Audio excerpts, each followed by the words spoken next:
देखिए उन्होंने तमाम जो है चीजें कही कि पुलिस जो है वो ये कह रही है कि उनको जो है अरेस्ट किया जा रहा है। सामने बस खड़ी है और जो है पुलिसकर्मी जो हैं वो यहाँ पे आप देखिए। ये हमेशा ले जाएंगे क्योंकि ये चोरी कर रहे हैं, अपराध कर रहे हैं। अपन कैसे पहुंचे?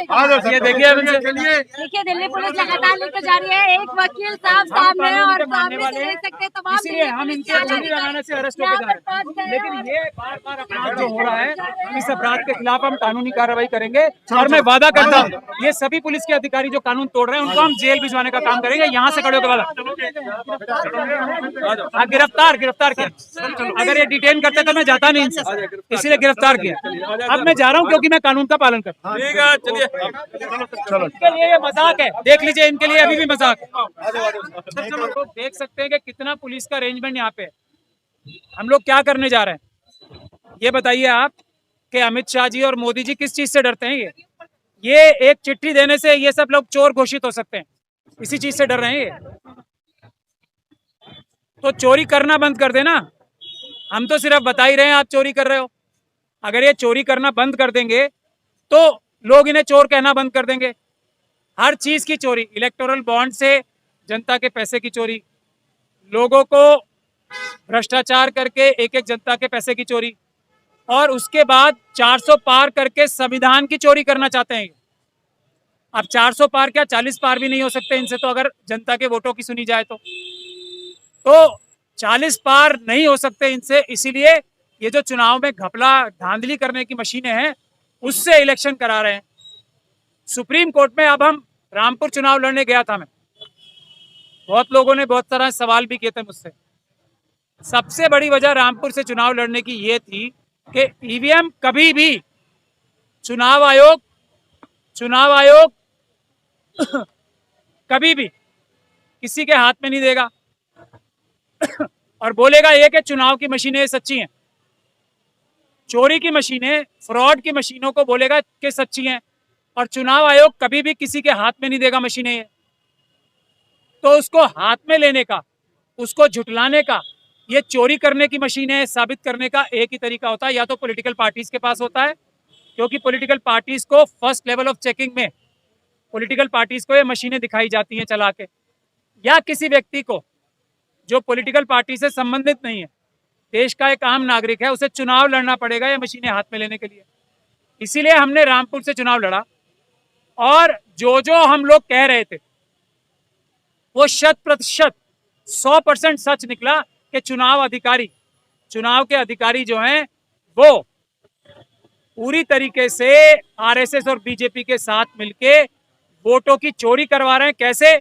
इन मशीनों में घपला करके, इन मशीनों की सीलें तोड़ के, इन मशीनों को सुरक्षित रखने के लिए जो इलेक्शन कमीशन ऑफ इंडिया ने सुप्रीम कोर्ट में जो बातें कही थी ना कि ये मशीनें सुरक्षित रखी जाती हैं, ऐसे सुरक्षित हैं ये।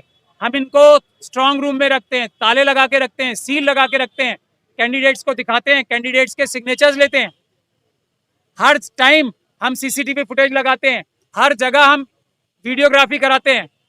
इन मशीनों को कोई छू भी नहीं सकता। ये सब बातें सुप्रीम कोर्ट को चुनाव आयोग के वकीलों ने और चुनाव आयोग ने 100% झूठ बोला था, 100%। ये सब हमने रामपुर जाके वीडियो बना के ले आए, और हमने वीडियो में आपको कुछ वीडियो दिखाई भी थी। एक और पिटीशन हमने पहले इनको चिट्ठी लिखी हमने, आपकी जिम्मेदारी है चुनाव आयोग की कि जितनी भी आप लोग वीडियोग्राफी कर रहे हो इस चुनाव में, रामपुर के चुनाव की, उसकी वीडियो को आप सुरक्षित रखो। तो हमें किसी चिट्ठी का जवाब ही नहीं देते। अब जवाब कौन नहीं देता है? चोर होता है जो। और चुनाव आयोग 23 देशों से, आपने देखा है ना सबने, 23 देशों से एक बहुत बड़ा गोल्डन ब्रिज बना के अपने चुनाव आयोग के शब्दों में एक डेलीगेशन लेके आया है, ये दिखाने के लिए कि हम लोग बहुत ईमानदारी से चुनाव करा रहे हैं। देश की जनता को तो तुम समझा नहीं पा रहे ईमानदार हो तुम, बाहर के लोगों को, विदेशियों को लाके हमारे चुनाव में घुसाया जा रहा है।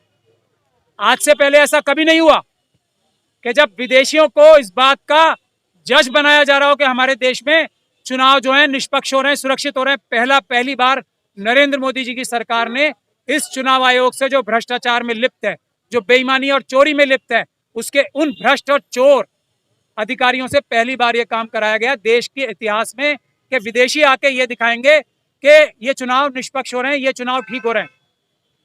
पहली बार ऐसा हुआ है। हम लोग इसकी सख्त निंदा करते हैं, लेकिन अब ये जो झूठ शुरू कर दिया है तो हम भी पूरी दुनिया को दिखाएंगे किस प्रकार से ये चुनाव आयोग चोरी कर रहा है, बेईमानी कर रहा है। इन मशीनों के जरिए भारतीय जनता पार्टी और उसके सहयोगियों को जिता रहा है, जबकि वोट लोग नहीं दे रहे हैं। तो इसीलिए ये सिर्फ ये कह रहा है कि 7 दिन के अंदर अंदर या तो आप हमारा जवाब दे दो या हम मान ले कि आप लोग चोरी हो। तो आप सब लोगों के सामने है, मुझे पूरा भरोसा है चुनाव आयोग क्योंकि चोरी कर रहा है वो इसका भी जवाब नहीं देगा, क्योंकि वो चोर है। और ये बात हम बाकी वकीलों की तरह नहीं है जिन्होंने ये केस हरवाया है अभी सुप्रीम कोर्ट जाके। हम ये बात बिल्कुल नहीं कह रहे हैं कि चुनाव आयोग चोर नहीं है, चुनाव आयोग निष्पक्ष है, हम ये बिल्कुल नहीं कह रहे हैं। हम ये साफ तौर पे कह रहे हैं कि जो हम ये केस डालेंगे अब वो ये कह के डालेंगे कि चुनाव आयोग चोरी कर रहा है, उसके अधिकारी चोरी कर रहा है, हमारे पास सारे सबूत हैं। चुनाव आयोग चोरी करना बंद कर दे, और चोरी अगर उसने नहीं की है मशीनों के द्वारा तो इस सवालों के जवाब दे दे जो हम इसमें चिट्ठी में लिख रहे हैं। हमने ये भी लिखा है चुनाव आयोग चोरी इसके लिए भी कर रहा है कि चुनाव आयोग के पास इलेक्शन की रात को, जिस दिन इलेक्शन होता है ना, उसी दिन एक एक वोटर का हिसाब किताब होता है। ये कानून है, और उनका एक जो मोबाइल ऐप भी है, दोनों हैं। तो ये जो काम कर रहा है इलेक्शन कमीशन, ये चोरी और बेईमानी है। अब ये देखिए, ये इनको, ये जो पुलिस के अधिकारी हैं, उनको खुद कानून का नहीं पता है। और ये अमित शाह जी के कहने पे कानून तोड़ के इस प्रकार के अपराध करते हैं। इन्हें खुद कानून नहीं पता है, इन्हें सुप्रीम कोर्ट की जजमेंट नहीं पता है।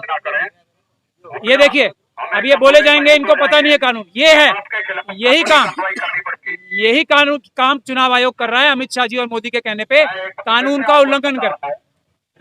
हमने इन्हें चिट्ठी दी, पुलिस को भी चिट्ठी दी थी, लेकिन ये बदतमीजी करेंगे। अब ये नॉइज पोल्यूशन नहीं हो रही है, अब देख रहे हैं आप, ये लोग नॉइज पोल्यूशन नहीं कर रही पुलिस। ये चुनाव आयोग लेट आंकड़े जारी कर रहा है। बैलेट युग में 24 घंटे के अंदर आंकड़ा आ जाता था, लेकिन डिजिटल युग में 10 दिनों के बाद आंकड़ा जारी होगा। चोरी कर रहा है चुनाव आयोग। आप ये बताइए मुझे, आज तक क्या आंकड़े जारी किए हैं? 2 चरणों के मतदान के बाद आंकड़े जारी किए, आंकड़े परसेंटेज जारी किए। मैं आपको क्या बोल रहा हूँ, एक एक वोटर का हिसाब किताब, धारा जो रूल 17C का फॉर्म है ना, 17C फॉर्म होता है, उसमें चुनाव की शाम को एक एक पोलिंग बूथ पे कितने वोट पड़े हैं उसका सर्टिफिकेट, जो विभिन्न पार्टियों के और कैंडिडेट्स के नुमाइंदे होते हैं ना, जो उनके पोलिंग एजेंट्स होते हैं, उनको देना होता है। और अगर ये शाम को बात पता लग जाती है तो इसीलिए पहले हर चुनाव में या तो उसी दिन जितने वोट पड़े होते थे ना, एक एक वोट का हिसाब किताब चुनाव आयोग शाम को दे देता था, और नहीं तो अगले दिन आ जाता था। इस बार क्यों नहीं आ रहा? क्योंकि चुनाव आयोग चोरी कर रहा है। चुनाव आयोग पूरे देश से ये छुपा रहा है कि ईवीएम से चुनाव कराना इलीगल है। एक इलीगल, हमारे केस डालने पे उन्होंने एक इलीगल गजट नोटिफिकेशन जारी किया जो कि पूरी तरीके से गैर कानूनी है, जो कि ईवीएम द्वारा जितने भी चुनाव हुए हैं उनको गैर कानूनी घोषित कराने के लिए काफी है। ये भी सबूत हमारे पास आ चुका है। इस देश में वो गजट नोटिफिकेशन जो चुनाव आयोग ने एक तरीके से फर्जी नोटिफिकेशन निकाला है, वो नेट पे नहीं डाला उन्होंने। क्यों? क्योंकि चोरी कर रहे हैं वो। हमारे पास वो आ चुका है। तो हम ये ईवीएम द्वारा जो चुनाव हो रहे हैं इनको रद्द कराएंगे, और रद्द करा के ये चुनाव दोबारा होंगे। रामपुर की तो गारंटी मैं कम से कम ले सकता हूँ, क्योंकि वहां से कैसे पॉसिबल है? 3 चरणों का मतदान हो चुका है और चौथा चरण जो है 13 मई को हो जाएगा। तो आप कैसे कह सकते हैं कि जो ईवीएम से अब चुनाव होंगे? मैं ऐसे कह सकता हूं क्योंकि हम ये कोर्ट के द्वारा, जैसे हमने अभी भी दिल्ली हाईकोर्ट में एक पिटीशन लगा रखी है कि आप सारी जो वीडियोग्राफी आपको करने के लिए कानूनी रूप से बाध्य हो, वो भी हमें नहीं दे रहे, मतलब बता भी नहीं रहे कि हम उन्हें सुरक्षित रखेंगे। तो ये तमाम लोग ध्यान दें, ये बड़े स्पीकर थोड़ी अमित शाह जी कितने भी दे, ये नॉइज पोल्यूशन हो रहा है नहीं हो रहा है? पहले आप ये देखिए, ये नॉइज पोल्यूशन मेरी आवाज दबाने के लिए है। क्या अमित शाह जी, क्या मोदी जी हमारी देश की जनता की आवाज क्या ये दबा सकते हैं इस तरीके से? कोई परमिशन नहीं है। तो ये है कानून। आपसे रिक्वेस्ट की जा रही है कि ये प्रदर्शन धरना यहीं पर समाप्त करें। इनको ये भी नहीं पता पुलिस को आप लोगों के खिलाफ कानूनी कार्रवाई की जाएगी। कि इस धरने, ये धरना नहीं है। मैं एक बार फिर हम ये एक नोटिस हमें देना जाना चाहते हैं उन्हें, लेकिन ये किस लिए यहाँ पे है?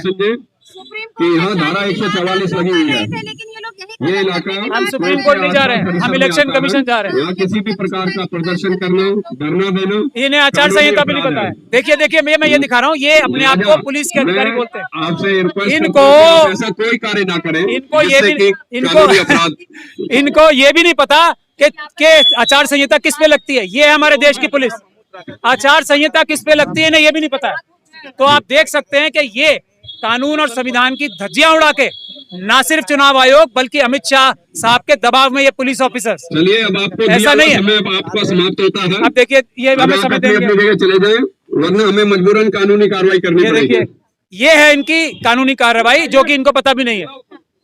अब यही है इनका हर एक मकसद, यही है इनका हर एक कार्रवाई। तो मैं तो बोल ही रहा हूँ ना, ये अपराधी हैं। 3 आदमियों को ले जाके अपने साथ चुनाव आयोग को ये देना चाहता हूँ। आप ले जाएंगे मुझे? ले जाएंगे ना पक्का? धोखाधड़ी तो नहीं करेंगे अमित शाह जी के कहने पे? क्योंकि वो आपको फोन आएगा फिर आप मुझे कहीं और ले जाओगे। पहले भी यही हुआ है कि हमेशा आपको धोखाधड़ी लेके की है। गए और आप हमेशा धोखाधड़ी की है। सुप्रीम कोर्ट का वायदा करके लेके थे और आपको सुप्रीम मैं कोर्ट ये ने इसीलिए order तो लेके इसीलिए तो आज पूछ रहा हूँ इनसे, पहले की तरह धोखाधड़ी तो नहीं करेंगे। ये देखिए देखिए, देख लिया आपने, देख लिया, चाय पिलाएंगे, रिश्वत देंगे। पूरे 23 देशों से लोगों को बुला के चाय पिला रहे हैं, हमारे देश की जो बेइज्जती करा रहे हैं। पूरे देश दुनिया को ये दिखा रहे हैं कि चुनाव निष्पक्ष नहीं हो रहे हैं। अब वही, मुझे चाय में पीता नहीं हूँ, नहीं लस्सी भी नहीं पीता मैं। ना आप मुझे कानून की कोई धारा बता दो जो आप मुझे यहाँ मुझे ले जा सकते हो। आप मुझे एक भी ऐसा कागज दिखा दे जिसमें आपको परमिशन मिली हो। परमिशन की जरूरत, मैं यही तो कह रहा हूँ, आप कानून समझो, परमिशन की जरूरत नहीं है। अभी लेटेस्ट सुप्रीम कोर्ट की जजमेंट आई है, पढ़ी आपने वो? क्या है वो? तहत ये जो क्या आप कर कहती रहे हो है? ये खत्म हो चुका है। कहाँ आपको पता? मैं क्या कह रहा हूँ आपको पता ही नहीं। अभी आपको वही तो कह रहा हूँ, नहीं पता। आप कम से कम कानून का तो पता कर लो। दोनों बैठ के बातें ना बातें नहीं करनी मुझे आपसे। आप मुझे अरेस्ट करे हो तो मुझे अरेस्ट करो, नहीं पूछ लीजिए इनसे, पूछ लीजिए अगर बताओ। धारा 144 सीआरपीसी वो सुप्रीम कोर्ट ने मना किया। लाइए दिखाइए कहाँ मना किया। आप दिखाओ कागज। नहीं मैंने तो दिखा दिया। अगर कोई गैर कानूनी काम करता है तो कानून दिखाया जाता है आपको कानून के मानने वाले हैं, इसीलिए हम इनके चोरी लगाने से अरेस्ट होकर जा रहे हैं। लेकिन ये बार अपराध जो हो रहा है, इस अपराध के खिलाफ हम कानूनी कार्रवाई करेंगे। और मैं वादा करता हूँ, ये सभी पुलिस के अधिकारी जो कानून तोड़ रहे हैं उनको हम जेल भिजवाने का काम करेंगे। यहाँ से खड़े होकर वादा, गिरफ्तार किया। अगर ये डिटेन करते तो मैं जाता नहीं इनसे, इसीलिए गिरफ्तार किया। अब मैं जा रहा हूँ क्योंकि मैं कानून का पालन करता हूँ। ठीक है, चलिए इनके लिए ये मजाक है, देख लीजिए, इनके लिए अभी भी मजाक है।